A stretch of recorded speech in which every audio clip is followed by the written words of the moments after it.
How do you make your book more exciting? And I use this word very specifically because the job of an author is actually to entertain the reader. It doesn't feel like that's your job. It feels like you want to tell a story. But when you step into the technical side of writing, you're going to start to understand that you're telling a story, but you need it in a way that keeps your reader engaged, keeps them up at late at night. So I'm going to speak specifically about nonfiction memoir, because that's really more challenging because it's information based. How do you keep a reader and how do you make it exciting when you're delivering a lesson you've learned or a process or a meditation or how to cook or something you lived? So the very first way you keep them entertained is you have to grab them from the start. So very often that means in constructing a nonfiction book is they've got to buy into you and they've got to meet you in a time of personal crisis. Most stories start with personal anecdotes. So at the very beginning of the book, you have to grab them at a time in your life, a place in your life, a question in your life in which you are grappling with the issues that this book is engaging with. And if you're starting a memoir, you really want to start that at the most exciting time where this journey was about to begin. Right. So we are always pulling reader in with the personal. If you pull them in with lessons, they're going to get a little bit bored. So whether it's James Clear and Atomic Habits, whether it's Anthony Robbins writing about amazing leadership, whether it's a gripping memoir, we want to buy into you as the author. And then you're asking yourself in a very practical way, how do I make this come across? What is the best place to pull a reader into this particular journey? How else do we keep readers engaged in our book is we plan them. Really, we plan them. This seems like something, simple, but amazingly how many authors begin down the path of writing and haven't really thought, well, what's the most interesting way of telling the story? How am I going to keep the reader turning the page? And understanding that planning a book is about breaking down a chapter list.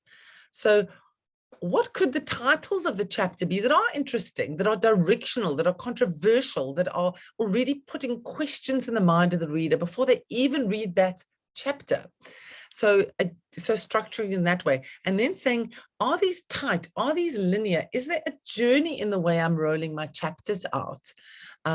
Is there anything that's begging the reader to turn the page further within each chapter? And also remembering, and I think this is the third point, is that nonfiction books are an invitation. We don't always, as readers, read all of them. So firstly, knowing that maybe the reader won't cover all your chapters. Maybe they want a specific part of your book. Maybe they want to learn how you made millions with property, but they don't want to do it themselves. So they may not engage with part 2, which is the, how to do it for yourself. And also, so structuring it on that way, and also equally be very clear about what you are promising the reader. So structure begins with your cover. What is the title? What are you saying they are getting out of your book? Is that on your back cover blurb? And is that in your material that you as author are already knowing that this is happening? And then more practically, are you delivering on that promise? So when we open your book, is it literally this about how to make money with property, how to become a millionaire, how to learn deeper wisdom, how to grow a vegetable garden? So have you actually just very simply broken your information in a way that a reader wants to digest it? And then the final way about, keeping the book going in that sense is, what have you left out? Because we come with a book with lots of things we want to put in, but the tighter and more specific a book is, the better for the reader. And I often say that please remember that a year from now, people will only remember 3 messages you've given them in your book. And 10 years from now, they'll only ever remember 1, if they remember your book at all. So what is the one thing, the one singular thing you want the reader to walk away with? And then build your book around that. You don't have to bash it home. You don't have to repeat it endlessly, but it should be in your title. It should be in the build of your story, and it should be in the final messaging.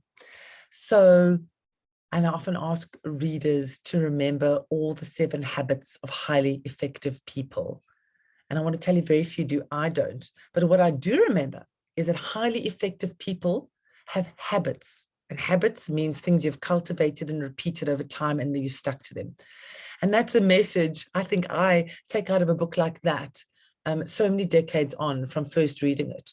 So remember it like that. You're touching people with information on your book, and what is that thing that's holding the book together that you want them to remember, and be very, very specific and focused on that. Leaving you with that today.